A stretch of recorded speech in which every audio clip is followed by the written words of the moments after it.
Hello friends, welcome to VM Literacy channel. இன்னைக்கு இந்த வீடியோல நம்ம எதை பத்தி பார்க்க போறோம்னா surd. So 9th standard mathsல இந்த வார்த்தை இப்போதான் நம்ம புதுசா பார்க்குறோம்.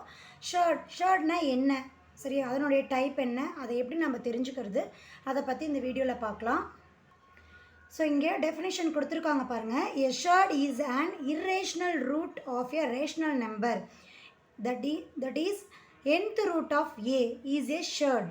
So இங்கே surd அப்படின்னா irrational root, அதாவது ரூட் வந்து ஃபைண்ட் பண்ண முடியாத நம்பரை தான் நம்ம என்னென்னு சொல்லுவோம், surd அப்படின்னு சொல்லுவோம். இங்கே எக்ஸாம்பிள் கொடுத்துருக்காங்க. என்ன நம்பர் கொடுத்துருக்காங்க?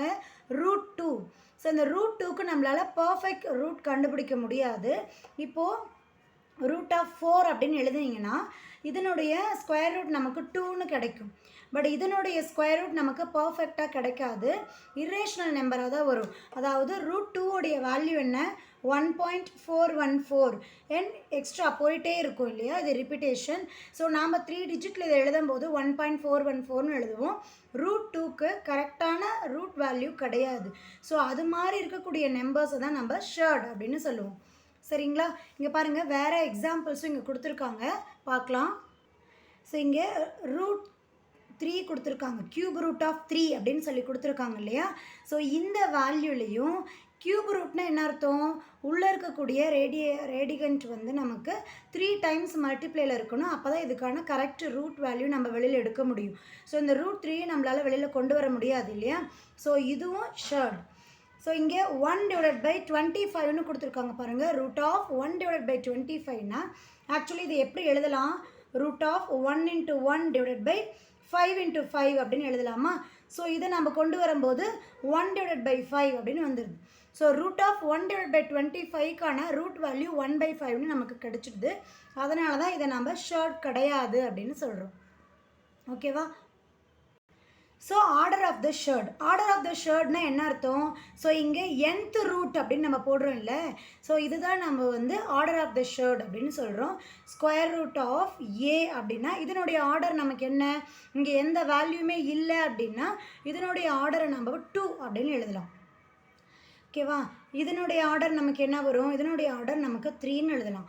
ஸோ இங்கே ரூட் வேல்யூ நம்ம எழுதுகிறோம் இல்லையா, இந்த வேல்யூ தான் ஆர்டர் ஆஃப் த ஷர்ட் அப்படின்னு சொல்கிறோம். சரிங்களா? இதிலே பார்த்தீங்கன்னா நமக்கு இங்கே எக்ஸாம்பிள்ஸ் கொடுத்துருக்காங்க.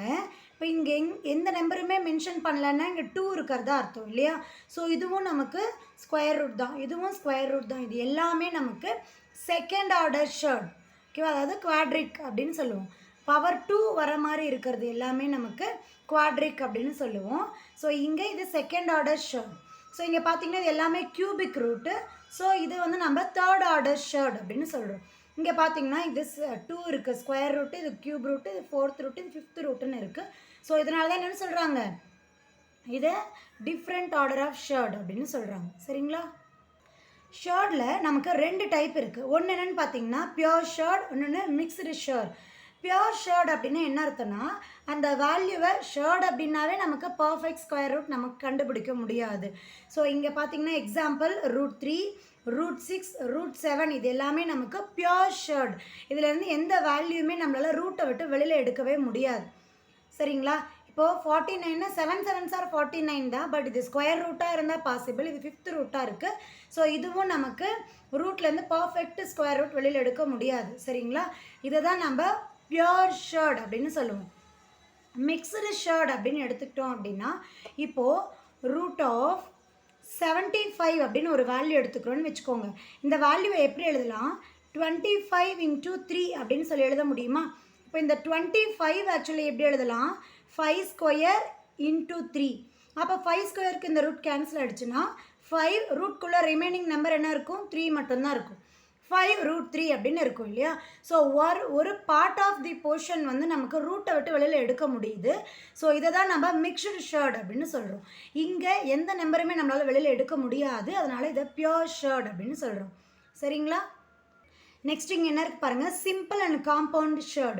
So simple and compound surd அப்படின்னா இப்போ நம்ம மேலே பார்த்ததே தான். Pure surd and mixed surd ரெண்டுமே நமக்கு சேர்ந்தது சிம்பிள் surd அப்படின்னு சொல்கிறாங்க. காம்பவுண்ட் ஷர்ட் அப்படின்னு என்ன அர்த்தம்னா, காம்பவுண்டுனா பொதுவாக நமக்கு என்ன அர்த்தம், ரெண்டு வேல்யூ கம்பைன் ஆகி வரதை தான் நம்ம காம்பவுண்ட் அப்படின்னு சொல்லுவோம் இல்லையா.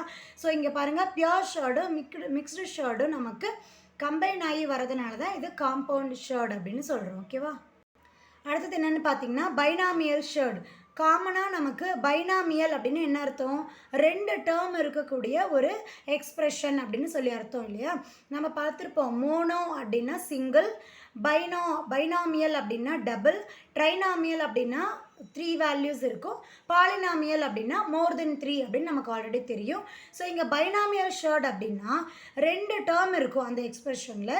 ஸோ அதில் கொடுத்துருக்கக்கூடிய வேல்யூஸ் நியூமரல்ஸாகவும் இருக்கலாம், தென் பியோர் ஷர்டாகவும் இருக்கலாம், தென் மிக்ஸ்டு ஷர்டாகவும் இருக்கலாம். ரெண்டும் கம்பைன் ஆகி நமக்கு ரெண்டு டேர்ம் இருக்கக்கூடிய ஒரு எக்ஸ்ப்ரெஷனை தான் நம்ம பைனாமியல் ஷர்ட் அப்படின்னு சொல்கிறோம். சரியா. அடுத்து நம்ம தெரிஞ்சுக்க வேண்டிய விஷயம் என்னென்னா லா ஆஃப் ரேடிக்கல்ஸ். ஸோ இந்த லா ஆஃப் ரேடிக்கல்ஸ் தெரிஞ்சாதான் ரூட் வேல்யூஸை நம்மளால் ஈஸியாக டேக்கிள் பண்ண முடியும். தென் இதே ஃபார்முலா தான் நான் இங்கே இப்படி எழுதியிருக்கேன். பார்த்திங்கன்னா root of nth root of a the whole power n அப்படின்னு என்ன அர்த்தம்னா, nth root அப்படின்னும் போதே நம்ம அதை எப்படி எழுதலாம், a power 1/n அப்படின்னு எழுதலாமா. இப்போ நம்ம root of 3 அப்படின்னா இந்த ரூட்டுக்கு என்ன வேல்யூ, வெறும் ரூட் மட்டும் எழுதுனா இதுக்கு 1/2 அப்படிங்கிறது வேல்யூ. இங்கே கியூப் ரூட் ஆஃப் 4 அப்படின்னு எழுதணும்னா இந்த கியூப் ரூட்டுக்கு நமக்கு என்ன வேல்யூ, 1/3 அப்படிங்கிறது வேல்யூ இல்லையா. இது நமக்கு காமனாக தெரியும். ஸோ அதே தான் இங்கே எழுதியிருக்கோம், nth root of a the whole power n அப்படிங்கும்போது இங்கே உள்ளே இருக்கக்கூடிய வேல்யூவை a power 1/n எழுதலாம். the whole power nனா இந்த எண்ணும் இந்த எண்ணும் கேன்சல் ஆகிடும். ஸோ ரிமைனிங் நமக்கு a மட்டும்தான் இருக்கும். So nth root of a the whole root of n அப்படின்னா நமக்கு ஆன்சர் என்ன கிடைக்கும், ஏன்னு கிடைக்கும். சரிங்களா. Then nth root of a into nth root of b அப்படின்னா இங்கே ரூட் வேல்யூ ஒரே மாதிரி இருக்கும்போது ரூட்குள்ளே இருக்கக்கூடிய இந்த வேல்யூவை நம்ம ஈஸியாக மல்டிப்ளை பண்ணலாம். ஸோ அதுக்கான ஃபார்மேட் தான் இங்கே ரெண்டு வேல்யூவும் வந்து நமக்கு காமன் அப்படிங்கும்போது உள்ளே இருக்கக்கூடிய ஏவும் பியும் மல்டிப்ளை பண்ணோம்னா nth ரூட் ஆஃப் ஏபி. ஓகேவா. இங்கே பாருங்கள் நமக்கு டபுள் ரூட் இருக்குது, mth root of nth root of a is equal to. So இதை ரெண்டையும் நம்ம ஈஸியாக மல்டிப்ளை பண்ணிக்கலாம். எம்மும் என்னையும் மல்டிப்ளை பண்ணோம்னா நமக்கு mn அப்படின்னு கிடைக்கும். அப்போது mnth root of a for example நம்ம சொன்னோம்னா root of 3 root of 6 அப்படின்னு எழுதுகிறோன்னு வச்சுக்கோங்க. இங்கே எந்த வேல்யூமே இல்லைன்னா இதை 2 அப்படின்னு நம்ம கன்சிடர் பண்ணிக்கலாமா. So 2 3s are 6 root of 6 அப்படின்னு எழுதலாம். இதுக்கான வேல்யூ நாம் இந்த மாதிரி எழுதலாம். ஓகேங்களா. அடுத்தது பாருங்கள், nth root of a divided by nth root of b. So இங்கே நமக்கு nth ரூட் காமன். ஸோ என்ன பண்ணிக்கலாம், ரெண்டுக்குமே காமனான டிவிஷன் எடுக்கும்போது nth root of a by b. இது ஆக்சுவலாக இப்போ எழுதணும், nth root of a divided by b அப்படின்னு எழுதணும். ஓகேவா. அடுத்தது நீங்கள் தெரிஞ்சுக்க வேண்டிய விஷயம் என்னென்னா ஆர்டர் ஆஃப் ஷர்ட் பற்றி நம்ம முன்னாடியே பார்த்துருக்கோம்.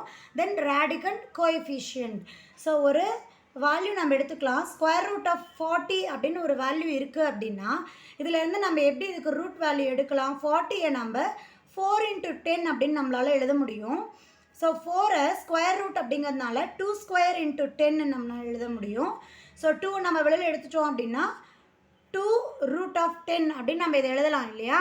ஸோ இங்கே ஆர்டர் ஆஃப் தி ஷர்ட் அப்படின்னா இங்கே என்ன எழுதலாம், ஆர்டர் ஆஃப் தி ஷர்டுக்கு இங்கே ஆர்டர் அப்படின்னா இது nth ரூட்.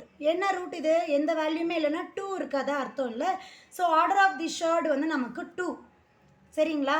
இப்போ ரேடிகண்ட் அப்படிங்கிறது என்னென்னா ரூட்டுக்குள்ளே ஒரு வேல்யூ இருக்குது இல்லையா.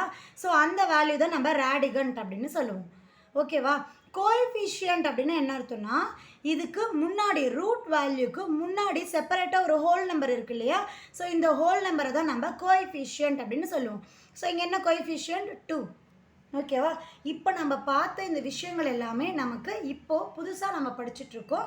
ஸோ இதில் நீங்கள் கிளியராக நீங்கள் அண்டர்ஸ்டாண்ட் பண்ணிக்கிட்டீங்க அப்படின்னா இதுக்கப்புறம் வரக்கூடிய சம்மை ஈஸியாக உங்களால் சால்வ் பண்ண முடியும். டவுட் இருந்தால் கமெண்ட் பண்ணுங்கள். மறக்காமல் விஎம் லிட்ரஸி சேனலுக்கு சப்ஸ்கிரைப் பண்ணிக்கோங்க. தேங்க்யூ ஃபார் வாட்சிங்.